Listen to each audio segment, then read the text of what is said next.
I have absolutely no doubt you too are trying to help clients combine intermittent fasting and exercise. I'm sure it's come up. You may be attempting to do it. You may know their doctor is suggesting they intermittent fast, and you may be doing that and struggling with a teaching role where you're extremely active. But here's the incongruence for midlife women, even if it's doctor recommended.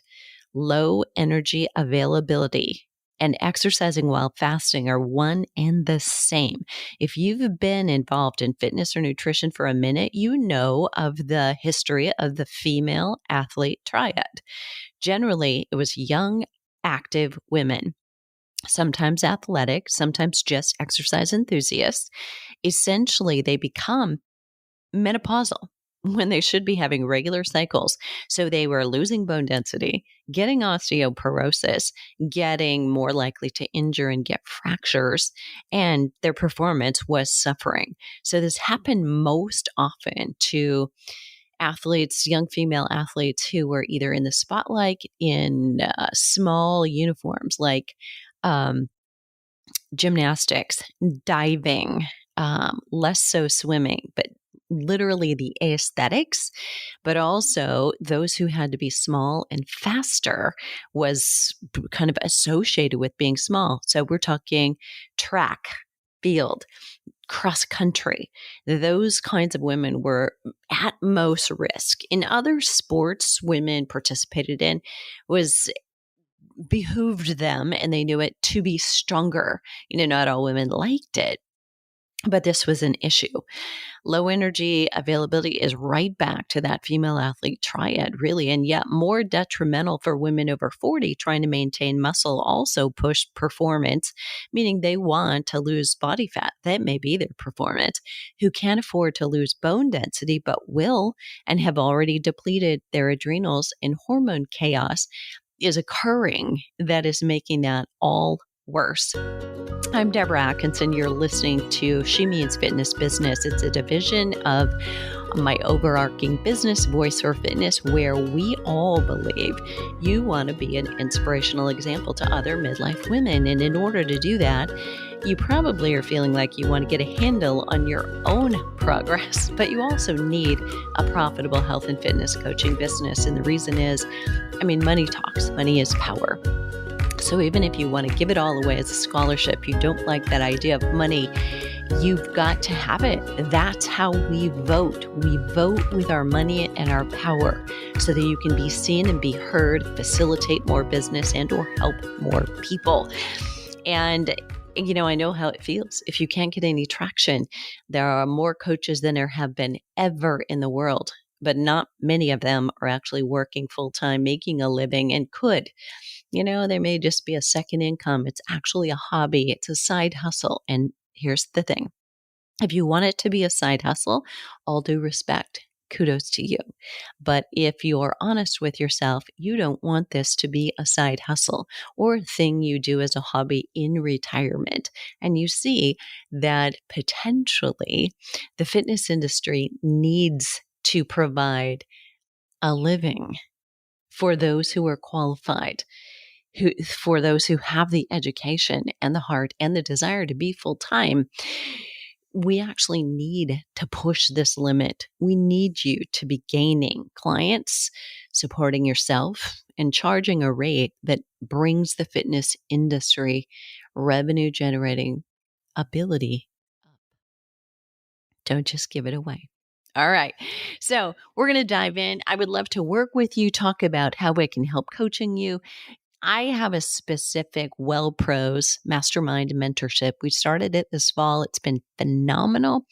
And you can still get in on the founder's rate if you act very, very quickly. So super important that you take advantage of this now. It's a $49 per month.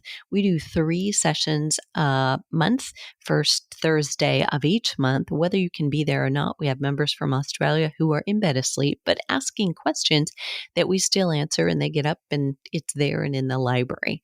So think about it.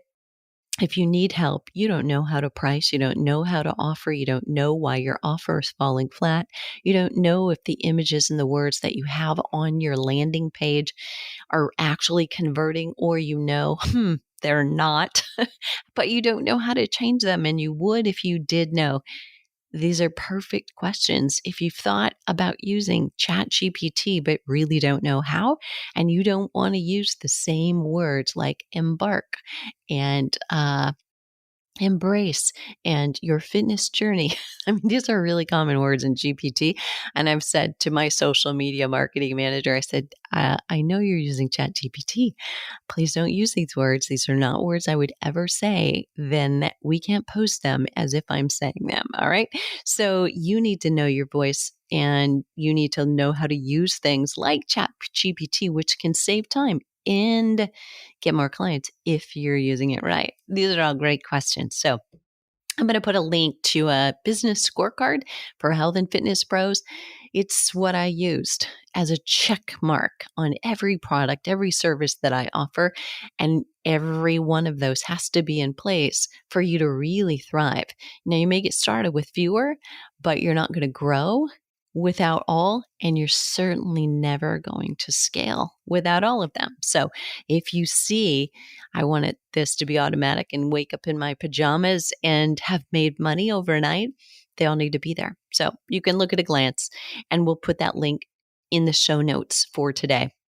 But let's dive right back into that. In this episode, I am responding to a question from one of our food flip programs. So it's a kind of a upsell program we use with our strength training program. Somebody can just do that, but they can do it kind of in tandem with strength training, because inevitably everybody asks about nutrition. So if you're helping clients or yourself through the conflicting information on intermittent fasting and exercise, this may help you too. Right now, if you aren't yet, consider that Flipping 50 Menopause Fitness Specialist and kickstart your year with more knowledge about hormones like the ones I'm going to talk about here, their function relative to exercise, especially in midlife, and relative to menopause, and understands when a client asks what they should do, exactly how to help. Here we go. So, I'm going to say Polly, okay, asks this. So that is not her name, clearly. And I just thought of that on the whim. Actually, that's a high school friend of mine. Polly says, Deborah, I've been wanting to incorporate fasting into my health regime. However, with your current recommendations of working out in a fed state, I have found it's very difficult to get enough protein and to maintain the fasted state. Excuse me. I read the book Feast, Fast, and Repeat, and that is from, by the way, a good friend of mine, Jen Stevens, and it's just one of her books. She's got a lot of them, but she also has been on the Flipping 50 podcast. So if you're curious about that, look up Jen Stevens and fasting on the Flipping 50 site, and you can listen to that too. And having read that book, it goes against a lot of the information you recommend. It's difficult for me to fast for 18 to 20 hours and feel good. Just wondering what your thoughts are on fasting. And here's my response. So I was in the process of typing this up. So my coaching community member will go back to it. I just did a live, and she's asking about this based on, okay, what do I need to do? And she kind of came back to this live that I had done earlier and said, how do I pull this together? So here's my answer. Number one, I'm going to say start earlier, right? So you can still marry the two. Intermittent fasting does have its place, but the place is it's going to support longevity. It's autophagy. It also could be a kickstart to weight loss if you're at a place of weight loss plateau. Start earlier in the day to fast. It's pretty simple. I mean, Everybody seems to think we should fast till noon. Women actually should not. You need to eat in the morning. You need to eat and break that fast and get high protein in the morning. Why is that? Because your cortisol is naturally elevated in the morning. You need, when cortisol is up, it's a catabolic hormone. It's breaking down your muscle. You've got an overnight fast. When you're not eating, guess what's happening? There's no muscle protein synthesis. We clearly are not lifting weights. We're not weight bearing exercise. There's no movement. So there's no that. We need the sleep. We do. We need the regeneration to release hormones like testosterone and growth hormone to seal the deal on exercise we have done. But you're essentially, as you're 4 and 5 hours from eating, as you're 6, you're 10, you're 12, you're not gaining any muscle, right? And you are most likely losing it. And if you continue and you're a woman in midlife whose cortisol levels are higher than they ever have been relative to other hormones and or simply truly elevated, how's that working for you? As you lost estrogen, you lost a stimulant for muscle and bone. Now you have more cortisol, which is a stimulant for fat storage. You're also less sensitive to insulin. So you have insulin resistance. What happens then? More insulin in your system, easily in fat storage. Cortisol plus insulin are belly fat bullies. Nothing good is happening. You hear this? So you ideally should have this rolling off your tongue immediately. If you don't, and you don't feel this confident about it, I want you to look into the Flipping 50 Menopause Fitness Specialist, and I will help you and train you. And you should have this easily, whether you're in front of a client, you're in front of the media, you're giving a presentation to draw in more clients. You need to have this much conviction behind what you're saying. So for a woman, start earlier. So if you're exercising in the morning, but another key thing, what did she say? It's difficult for me to fast for 18 to 20 hours and feel good. Then guess what? She shouldn't be. She doesn't feel good. There are a lot of people who actually feel pretty good. They feel really alert and their gut feels better. Something happens, quite honestly, with gut healing when you're fasting. So it can be super helpful. And I will talk a little bit about that more at the end, but I'd love to take some questions. So if you're seeing this posted somewhere, please respond because I'd love to have a conversation with you. You can DM me in Instagram. It's most likely where I am. I'm sorry. But yes, playing favorites. I do not love Facebook. I do not look at my messenger. So that's not a great place to get us. But you can me directly DM on Instagram. So nobody else is monitoring that for me. Okay. So I would tell her start early. Right now, it's pretty simple. You don't have dinner at dinner time. You have a last high protein meal at say 3 or 4 p.m. So you're getting up in the morning. You're, up for an hour or so before you exercise, break that fast with something. So even if you have like coconut cream in your matcha, but otherwise don't like to eat a lot. Okay. You've still got some calories. So you've broken that fast. You've got a little glucose spike going. Use it, exercise, and then immediately eat right after that. But if you stopped eating at 3, then you just worked out at or got up at 6, you've still gotten 15 hours. Maybe that's enough for you. So I always would start a client with 12 hours. Then let's extend it to 13. How do we do then? Then to 14. She may not be feeling good because that's just too long for her right now. So work her up to it. And there will be that line where, yeah, I can do that really easily because I'm sleeping for the majority of the time. But for a lot of people, if they're up in the morning, they may not feel good because cortisol levels, adrenal levels, and maybe if they're trying to exercise, obviously there is that.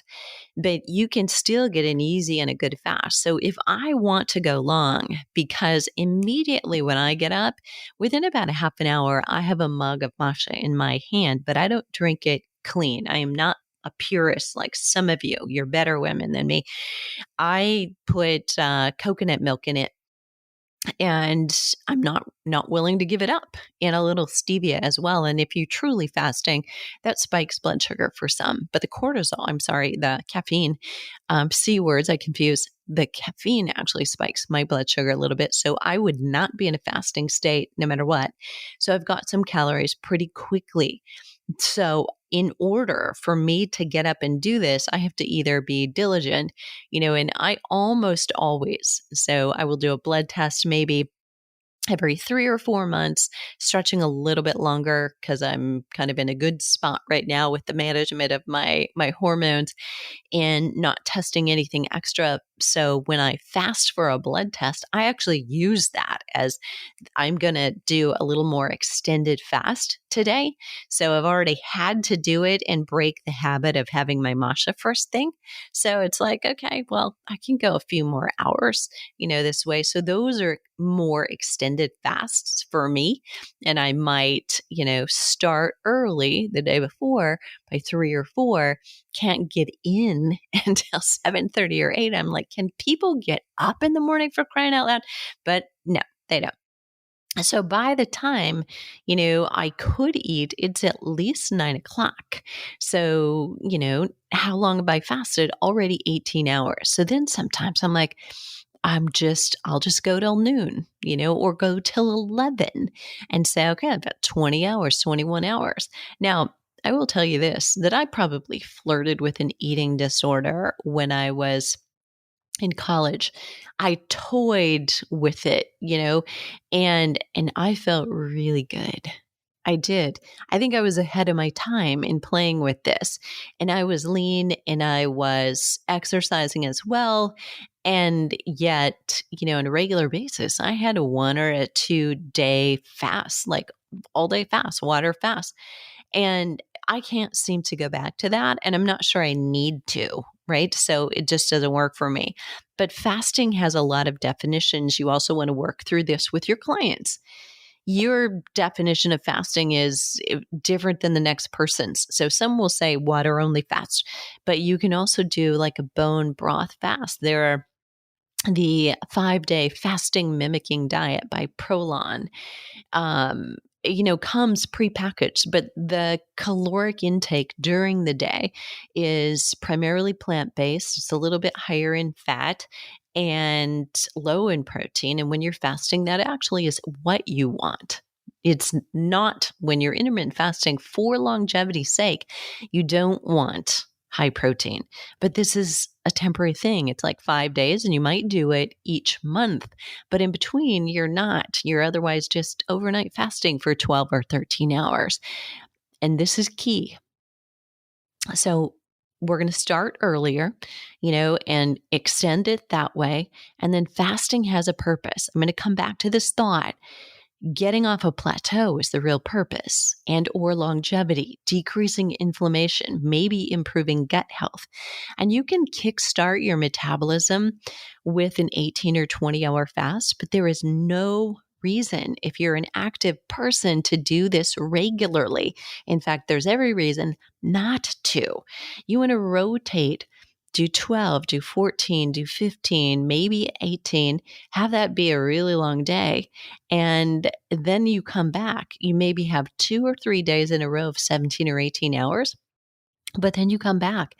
Now, on those days when you're doing that, you also should be rotating the amount of carbs that you have.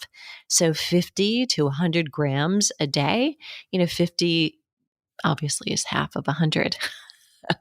I hate to state the obvious, but 50 is pretty low. I mean, you're hard pressed to have too many carbohydrates during the day, or very many, maybe better, if you're going to keep it below 50, right? So 100, that was fairly easy for most women who already are finding probably they're cutting back on carbohydrates. So here's my other answer to this. If this was her first book she ever read, we can't treat this book as the Bible. There are many others. Fast Like a Girl by Dr. Mindy Peltz is another one that was released earlier this year. I'm really desperately trying to get her on the Flipping 50 podcast. And because of that, I will also have her here on She Means Fitness Business.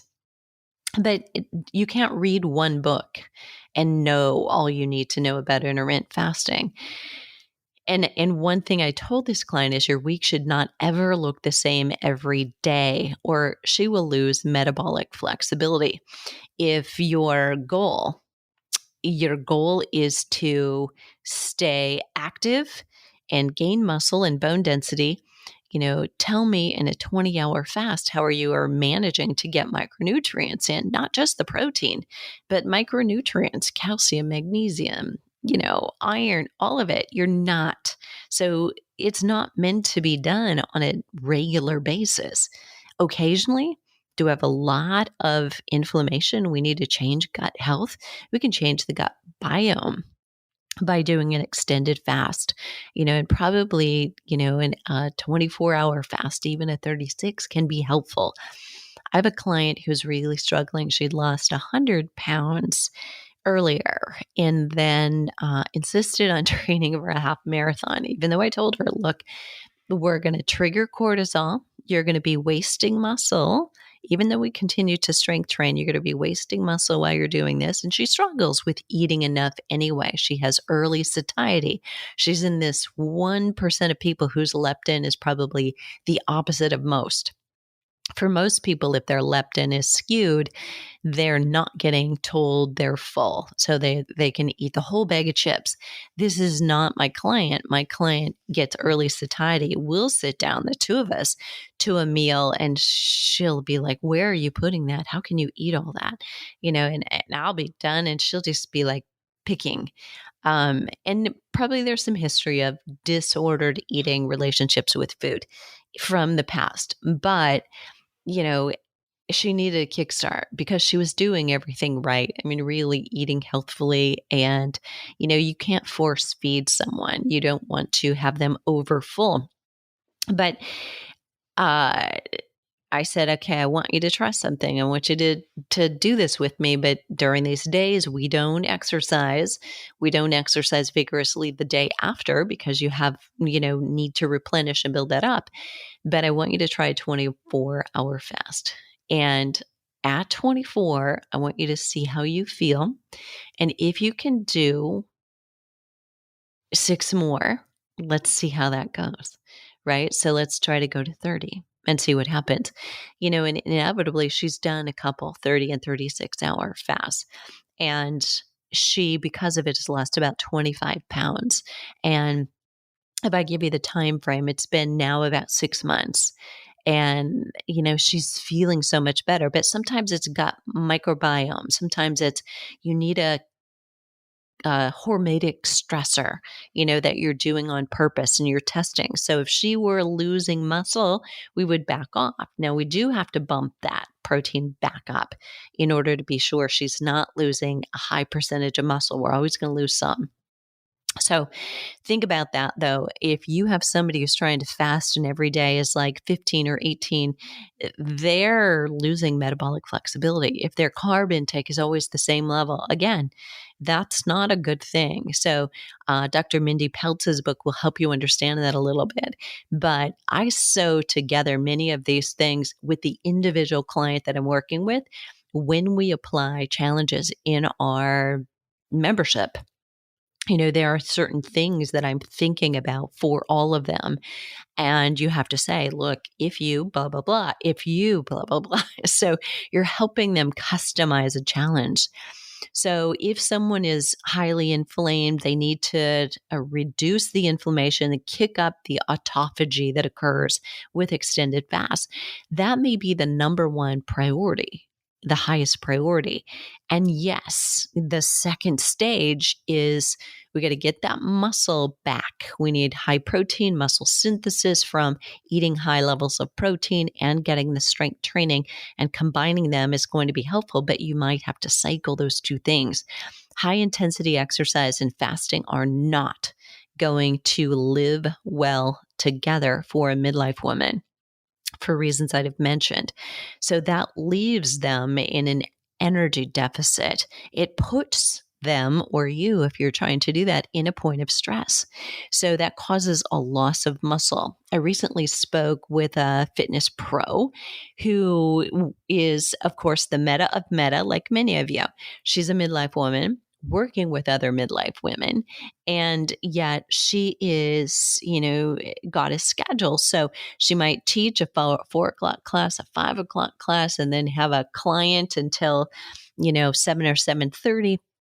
So she's struggling to, activity, and she's demonstrating in those two. She's doing it along with them because it's on Zoom. So it doesn't work quite as well when you're teaching a whole class to say, okay, do your bend over rows, and then not be doing it. I understand that.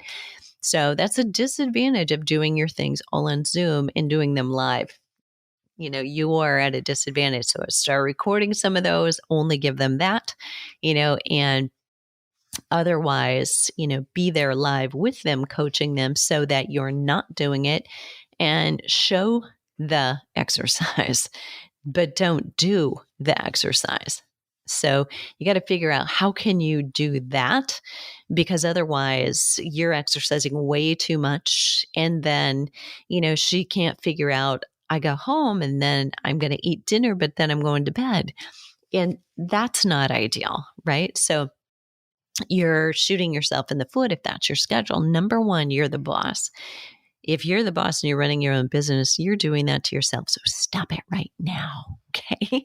What would be ideal for your schedule? Probably moving those movement courses to earlier in the day. You also can be moving, but not picking up heavy weights. You're demonstrating. You shouldn't be doing your workout. And I know a lot of instructors pride themselves on, no, I always try to get as much exercise as I can as I teach. Well, the answer should be, no, you should not. This should not be your workout. This should be where you're teaching, you're observing, you're looking, you're talking about the details in movement. But this should not be your workout, and if it has to be, potentially you're working out way too much, right? And you're doing your workout plus this workout. That's not working. So 1980 called and wants that back. We used to think that was a good idea and that was more fit, but really it wasn't. You used to potentially look really thin and maybe reach for caffeine or for sugary, higher carb foods. And I can't tell you how I know that. But, you can guess. But now that's not what's going to happen. I mean, you may still be reaching for the caffeine and or for the carbs, but you're also probably packing pounds on. You're not getting leaner. People don't say you look really fit. And if I think now back to the compliments that I got so often about being thin, because that's what every woman thinks she wants, I was doing all of the above. I had to get up. I was a grad student. I had to teach a class at, I think it started at 6. So I had to leave my apartment at 5:30, and I studied a little bit before I left.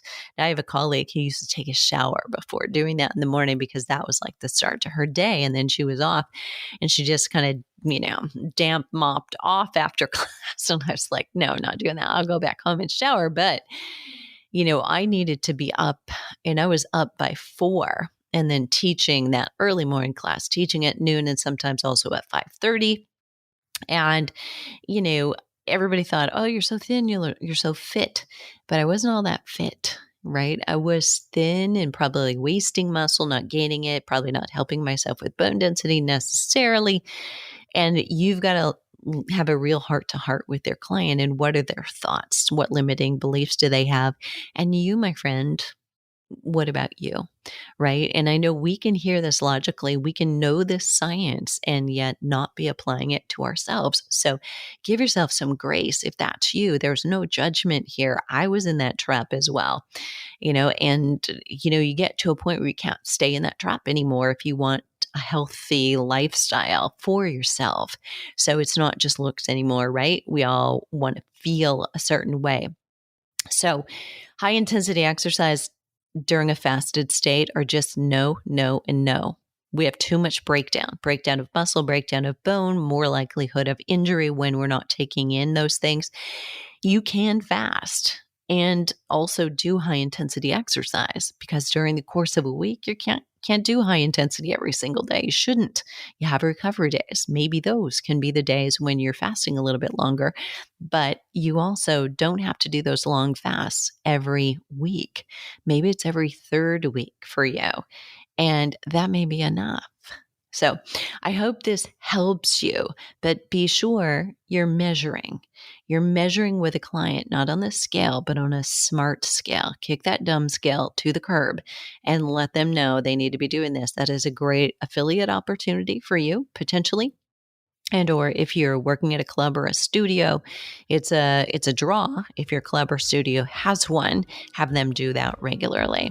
So in the resources for this episode, I will put a link for the specialist. It's a perfect time to get started. Make your 2024 better, more profitable, and know what you're doing. I will put a link to the Well Pros Mastermind Mentorship and to the scorecard I mentioned earlier.